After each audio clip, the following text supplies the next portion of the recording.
What's up guys, Antoine ici à DPR 100 fois où on parle toujours de Python Royal. Cette semaine, on aborde le sujet des gènes récessifs et pourquoi est-ce qu'ils sont aussi importants. Si vous êtes prêts, let's go! Donc guys, si vous avez suivi un peu dans les dernières années les animaux que je poste sur ma page Instagram et un petit peu les vidéos que je fais sur YouTube, vous allez vous rendre compte assez rapidement que les gènes récessifs sont vraiment au cœur de ma collection et pas seulement la mienne, c'est au cœur de la collection de principalement la grande majorité des éleveurs. Pourquoi est-ce que les gènes récessifs sont aussi importants? Pourquoi est-ce qu'on leur donne autant d'attention? La réponse, elle est complexe, mais on va essayer de la simplifier quand même. Mais premièrement, c'est que les gènes récessifs sont beaucoup plus difficiles à produire qu'un simple codominant. Par exemple, un pastel avec un régulier, on va pouvoir obtenir déjà des pastels. Mais un clown avec un régulier, on a une étape de plus à faire. Il va falloir faire des hêtes qui ensuite on va devoir reproduire encore pour faire des visuels. Donc là, si on veut rajouter des gènes dans nos projets récessifs, donc on va faire un Orange Dream Clown, mais là il va falloir avoir un Orange Dream avec un clown, on va faire des Orange Dream Het Clown, et là il faut reproduire encore pour le faire. Si on veut faire un Pastel Orange Dream à Pastel, ben là, on a déjà les chances de le faire. Donc un projet récessif prend beaucoup plus de temps.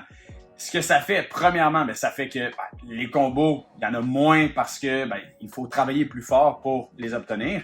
Et deuxièmement, ça fait que la valeur reste plus élevée parce que justement, on peut pas les faire aussi rapidement. Donc, c'est une petite variable de différence entre les deux. Donc, je vais vous montrer quelques-uns des gènes récessifs avec lesquels je travaille. Évidemment, il y en a plus que ça. Mais c'est un petit peu, pour vous donner une petite idée un peu dans quelle partie vous pouvez aller. Donc, je vais commencer avec mon préféré qui est le gène clown. Évidemment, clown, c'est un gène que pas mal tout le monde connaît. Donc ça, c'est une femelle reproductrice clown que j'ai dans ma collection. On va essayer de la déplier un petit peu. Donc, clown caractérisé par une tête vraiment différente. Donc, on n'a pas les bandes autour des yeux. Si elle veut coopérer avec moi ici. Donc, on n'a pas les bandes autour des yeux qu'on a d'habitude chez les autres combinaisons.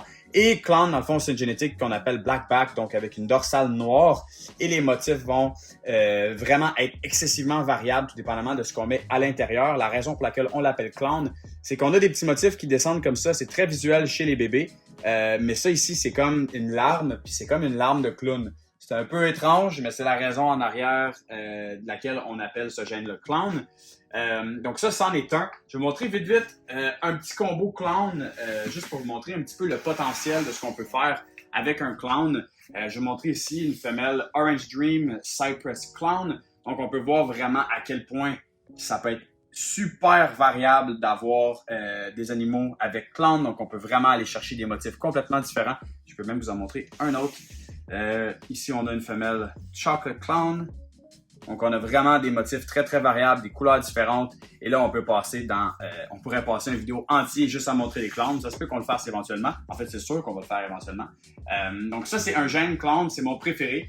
Après ça, on peut passer à un autre gène qui est très, très vieux, mais qui a beaucoup, beaucoup de popularité. Et on parle de Hippo. Donc ici, on a une femelle Black Pastel Hippo. Donc Hippo, dans le fond, c'est Hippo mélanique. Ça veut dire qu'on va enlever toutes les pigmentations noires et on est laissé avec un serpent qui a une allure relativement grise. Vraiment un gène super cool, très très très intéressant à travailler. Ça va vraiment venir chercher beaucoup quand on met des couleurs orange à l'intérieur. Les oranges, les mauves, les gris. Super cool comme gène à travailler.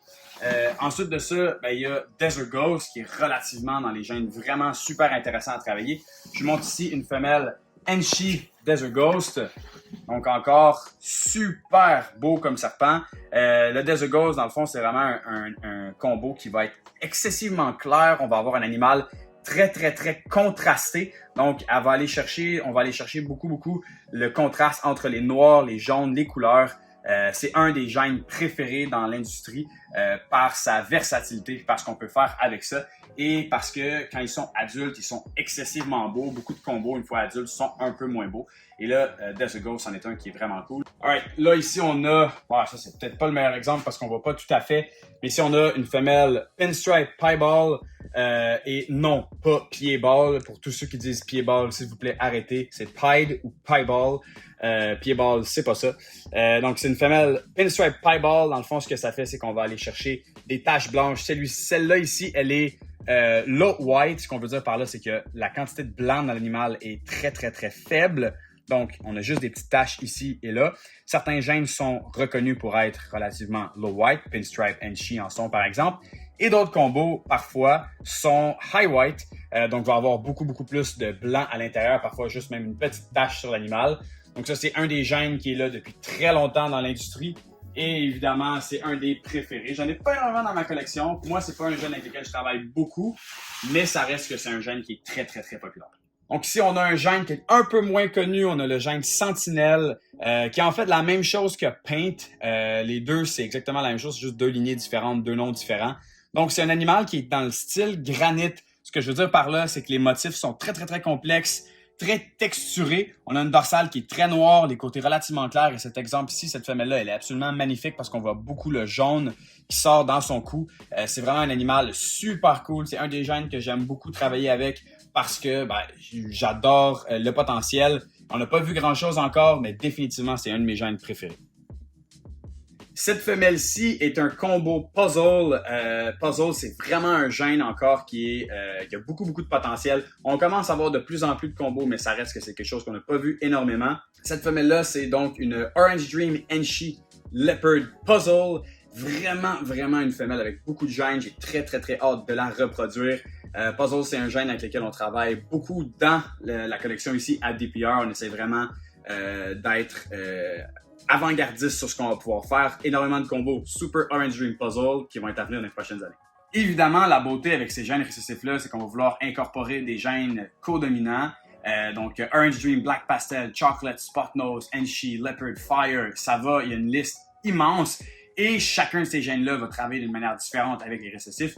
C'est la beauté. Notre slogan ici à DPR, c'est qu'on creating living art, on crée de l'art vivant. Mais c'est exactement ça. On va créer des œuvres d'art dans chacun des animaux avec lesquels on essaie de travailler pour aller vraiment travailler avec les gènes au meilleur de leur capacité. Et souvent de faire des doubles récessifs. C'est des animaux qui vont être vraiment super cool. Donc j'en ai un ici, il n'a pas été produit par moi, celui-ci a été produit par Kinova. On a un Black Pastel Hippo Desert Ghost et ce mâle-là est également doublette Clown et Pied. Donc c'est un mâle qui est double récessif et également doublette pour d'autres gènes. Donc on parle d'un projet 4 récessifs avec un gène codominant. Et c'est vraiment la beauté quand on commence à rajouter des gènes récessifs ensemble. Là, on peut avoir le meilleur des deux mondes. Donc, comme dans celui-là ici, on a le hippo qui va vraiment aller chercher les gris et enlever les pigmentations noires et le Desert Ghost qui va augmenter les contrastes et faire ressortir toutes ces belles couleurs-là dans cet animal-là. Je pense que c'est un de mes serpents préférés dans ma collection. Ce serpent-là est absolument hallucinant. Donc, voici un autre combo double récessif. Celui-là, il y a encore plus de gènes à l'intérieur. Donc, on a un Orange Dream Enchi Pastel Hippo Pied. Ce serpent-là, il part à moi, il est à NBK Reptiles, mais un animal absolument magnifique. On voit vraiment que le hippo, dans ce projet-là, vient vraiment chercher toutes les belles couleurs à l'intensité du orange. Et bien évidemment, Pied, ici, on en a un qui est une belle expression. On a évidemment les taches blanches à l'intérieur de cet animal-là.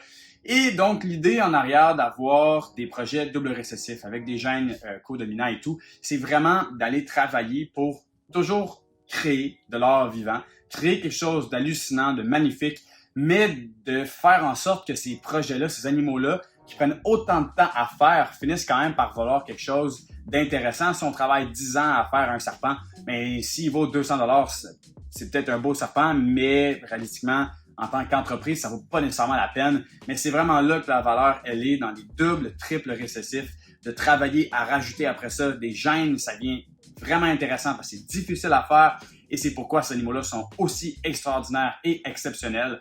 Donc, j'aimerais vraiment ça savoir dans les commentaires, c'est quoi vos gènes récessifs préférés et également quels sont vos doubles et triples récessifs préférés, lesquels avez-vous vraiment envie de travailler ou lesquels travaillez-vous avec en ce moment.